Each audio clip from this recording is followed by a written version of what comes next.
Après 60 ans d'omerta, Jean-Pierre Martin Vallas brise le silence des jésuites. Il est âgé de 8 ans lorsqu'il subit des attouchements sexuels de la part d'un prêtre lors d'une colonie de vacances. Mais à l'époque, il lui est impossible de s'exprimer sur ce qu'il a vécu.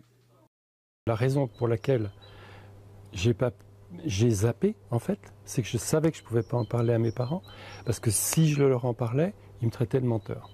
C'est comme ça que ça se passait. Après la mort de ses parents, il entreprend des démarches auprès de la communauté jésuite, mais rien n'y fait. L'ouverture d'une enquête sur les agissements de ce prêtre lui sont refusées. En 2010, il reprend son combat et recueille des témoignages d'une dizaine d'anciens élèves du lycée Saint-Louis de Gonzague, victimes d'attouchements sexuels. Le responsable des Jésuites de France estime à l'époque que les faits sont prescrits. Mais la médiatisation de l'affaire Barbarin ouvre les consciences. Acculée, la communauté jésuite est poussée à considérer le problème. Je dis à ces victimes que, 1, je regrette profondément ce qui s'est passé.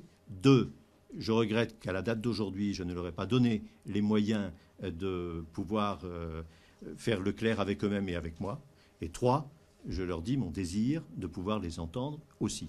Le procès du prêtre incriminé n'aura pas lieu, ce dernier est décédé en 2000. Mais en voulant porter son combat à la connaissance de tous, Jean-Pierre Martin Vallas souhaite libérer les paroles et permettre aux enfants victimes de tels actes d'être simplement écoutés, considérés.